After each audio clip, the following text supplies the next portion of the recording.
Se você abrir uma Bíblia protestante e olhar o índice, notará que os primeiros 3/4 formam uma coleção chamada Antigo Testamento. Se você olhar para a lista de livros, verá que é composta por 39 obras menores agrupadas em 4 seções principais. Os 5 primeiros livros são chamados de Pentateuco, seguidos pelos livros históricos, os poéticos e, por fim, pelos livros dos profetas. Isso parece simples, mas na verdade é mais complicado e muito mais interessante. Essa organização dos livros em um único volume, chamado Antigo Testamento, é uma tradição cristã posterior que se desenvolveu depois de Jesus e dos seus apóstolos. Na tradição judaica antiga, essas obras estavam todas em rolos separados e eram concebidas como uma coleção de 3 partes, chamada Tanar. É um acrônimo hebraico para Torá, que significa instrução, Neviim, que significa profetas, e Ketuvim, que significa escritos. A Tanar tem os mesmos livros que o Antigo Testamento protestante, mas é organizada de maneira diferente. A Torá corresponde ao Pentateuco, mas os profetas são 4 livros narrativos históricos com 15 obras nomeadas em referência a profetas específicos. Depois disso estão os escritos, uma coleção diversificada de textos poéticos e narrativos. E esse formato de 3 partes é muito antigo. É mencionado em textos judaicos antigos, como os manuscritos do Mar Morto, a sabedoria de Ben-Sira, até Jesus de Nazaré o mencionou. Isso porque essa forma de 3 partes está relacionada ao formato de composição dos próprios rolos. Se você prestar atenção, descobrirá que cada rolo foi organizado com referências que ligam o livro à coleção maior de 3 partes. Então, quem juntou todos esses rolos? Foi um processo longo. Alguns dos famosos colaboradores são conhecidos, como Moisés ou Davi, mas a maioria dos autores permanece anônima. Na Bíblia, eles são simplesmente chamados de escribas, ou os profetas. Esses escritos foram formados ao longo da história de Israel à medida que gerações de escribas proféticos coletavam histórias e poemas anteriores e os integravam em composições maiores. No fim, todo esse material formou a Biblioteca Unificada de Escritos, a Tanar. Fica claro, a partir dos textos dos Salmos e nos Profetas, que esses escribas proféticos acreditavam que o Espírito de Deus estava guiando todo esse processo, de modo que, por meio de palavras humanas, Deus fala ao seu povo.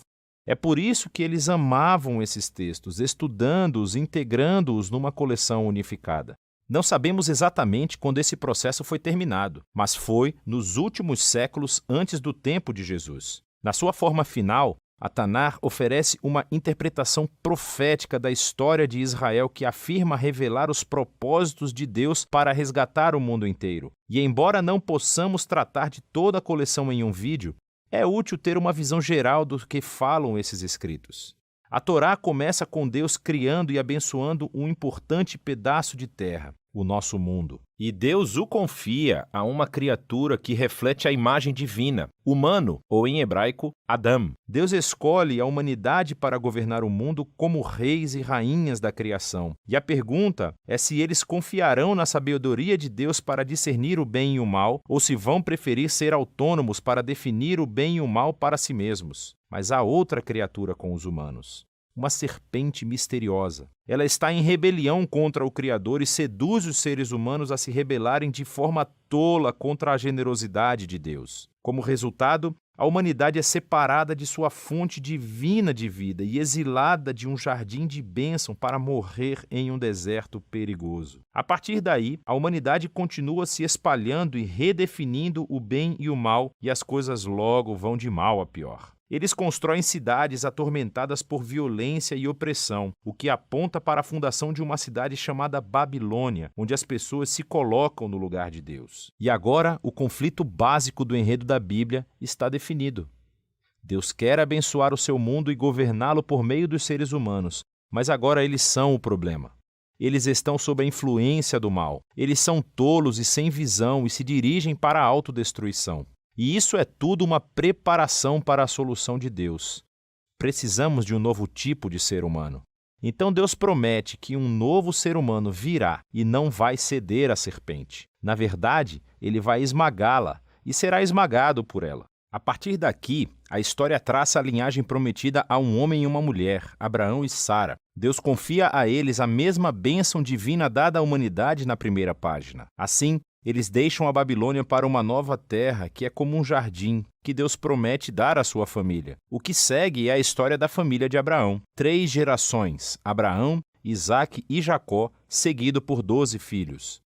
E temos bastante esperança, até que nos deparamos com uma história super disfuncional e destrutiva da família deles. Eles mentem, traem, quase matam uns aos outros, sem mencionar os escândalos sexuais. Mas o que você esperava depois da história do jardim? Eles são humanos. Por fim, a família de Abraão acaba sendo exilada no Egito. Todas essas falhas da família de Abraão formam um pano de fundo sombrio para os poucos momentos de brilho na história. Deus segue comprometido com essas pessoas. Ele até faz uma promessa eterna a eles, chamada de aliança, de que vai resgatar e abençoar toda a humanidade por meio deles. Não fica claro como exatamente ele fará isso. Mas a família de Abraão está no auge quando deixa seus esquemas egoístas e confia na promessa de Deus com uma fé radical. A partir daqui, a família cresce, eles acabam sendo escravizados no Egito e somos apresentados a outro personagem principal da Torá, Moisés. Deus o levanta para resgatar os israelitas e levá-los para um monte, onde todos são convidados a um relacionamento de aliança com Deus. Eles recebem 613 termos do relacionamento, diretrizes para se tornarem novos tipos de seres humanos, que vão representar fielmente Deus para o mundo. E Moisés é o mediador desse acordo, porque ele é incrível. Ele é o grande profeta que fala a palavra de Deus a Israel. Ele é um sacerdote que os representa diante de Deus. E ele é até chamado de rei, líder de Israel e libertador na hora da necessidade. Mas, à medida que a Torá avança, os israelitas erram feio. Eles violam a aliança e até Moisés se rebela contra Deus. Na verdade, a Torá termina com Moisés prevendo que o fracasso de Israel vai continuar ao entrarem na terra prometida e eles vão acabar no exílio de novo. Mas ele tem esperança de que Deus cumprirá sua promessa de resgatar Israel. Um dia, ele cobrirá as falhas deles. Ele curará seus corações egoístas para que possam realmente amar a Deus e viver. E então Moisés morre. E as frases finais do rolo da Torá são surpreendentes. Elas avançam no tempo e então ouvimos os escribas proféticos que deram forma a Tanar. Eles refletem sobre a história de Moisés a partir do seu ponto de vista e nos contam que nunca mais na história de Israel surgiu um profeta como Moisés. Cara, eu queria que o outro profeta sacerdote rei como ele aparecesse. E com isso vamos para Neviim. Ele tem 2 subcoleções. Primeiro, os antigos profetas. 4 narrativas sobre a história de Israel na Terra Prometida contadas na perspectiva posterior dos profetas. As coisas começam muito bem com a liderança de Josué.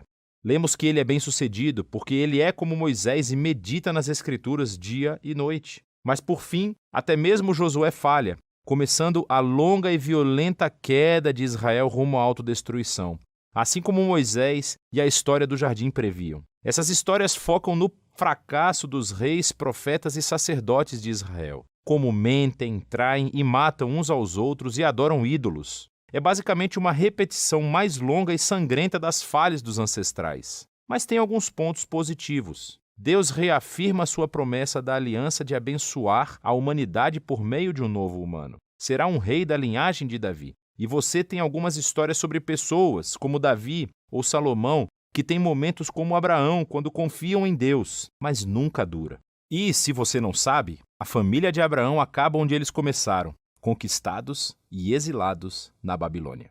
Mas lembre que toda essa história está sendo contada da perspectiva posterior dos profetas, e eles sabem que o exílio não é o fim. Então eles organizam essas histórias do passado de Israel como guias para a sua esperança futura. Quando Deus resgatar o seu povo da Babilônia, ele vai enviar aquele novo rei, que será como Moisés, Davi e Salomão nos seus melhores dias. Na verdade, é disso que se trata a segunda parte de Neviim, os últimos profetas. Há 3 obras grandes e 12 menores conectadas a profetas específicos. E esse formato lembra intencionalmente os 3 mais 12 antepassados de Gênesis, cujas histórias de fracasso contêm as sementes da esperança futura. Esses rolos proféticos são cheios de referências cruzadas que os conectam à narrativa da Torá e dos profetas e levam a história adiante. O trabalho dos profetas de Israel era ser como Moisés, acusar o antigo Israel de fracasso e corrupção e adverti-lo sobre o resultado iminente, o dia do Senhor, que terminou com a derrota e o exílio na Babilônia. Mas os profetas também prometeram que Deus tinha um propósito: purificar o seu povo e recriar um novo Israel que seria fiel, assim como Abraão. Eles viverão em uma nova relação de aliança com Deus, sob o reino do governante prometido, que é descrito como um novo Moisés, mas chamado pelo nome Davi. Ele restaurará a bênção de Deus para o mundo inteiro.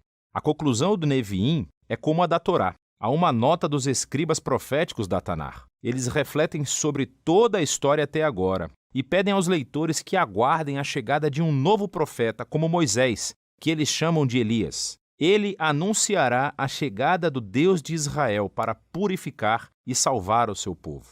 A partir daqui, passaremos para a terceira e final subcoleção da Tanar, Ketuvim, uma coleção de diversos pergaminhos. Cada um foi elaborado para se conectar aos principais temas da Torá e dos profetas e desenvolvê-los ainda mais por meio de uma tapeçaria elaborada de referências cruzadas. Por exemplo, o rolo dos Salmos é aberto com 2 poemas que estão conectados ao início da Torá e dos profetas. No primeiro salmo, encontramos o justo, que é descrito como um novo Josué, um líder bem-sucedido que medita nas Escrituras. Ele é como o rei prometido por Moisés e como a eterna árvore da vida no Jardim do Éden. O Salmo 2, então, identifica essa figura. É o rei prometido, o filho de Deus, da linhagem de Davi, que vai derrotar o mal entre as nações e restaurar a bênção de Deus ao mundo. E o resto do livro dos Salmos ensina o povo de Deus a orar enquanto aguarda essa esperança futura. Depois temos os livros de sabedoria, que abordam algumas das questões mais difíceis levantadas pela história da Torá e dos profetas. Provérbios soa como Moisés na Torá. Confie em Deus, seja fiel e obediente, e você terá paz e sucesso. Mas aí, Eclesiastes e Jó refletem sobre a complicada história de Israel e dizem: tentamos isso, mas não é tão simples assim. Esses 3 livros carregam uma conversa profunda sobre o que significa viver sabiamente num mundo bom e muitas vezes confuso de Deus.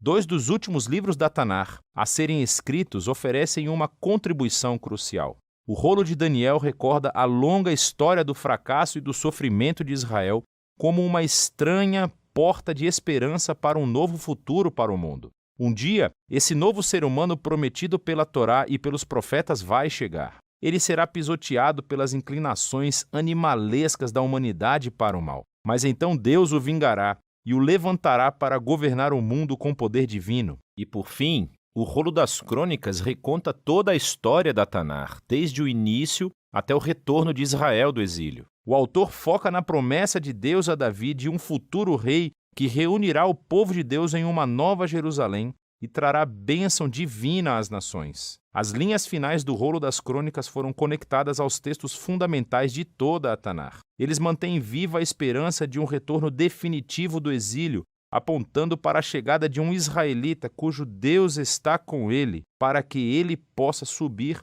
e restaurar a nova Jerusalém. E é assim que a história termina. A Tanar é uma coleção de rolos de textos hebraicos antigos, elaborada de forma majestosa e intencional. Esses diversos textos de todos os períodos da história de Israel foram tecidos como uma história unificada sobre a promessa da aliança de Deus com Israel e toda a humanidade. Eles foram feitos para uma vida inteira de leitura e reflexão, já que essas palavras humanas incríveis oferecem uma palavra divina de sabedoria e esperança futura que fala ainda hoje.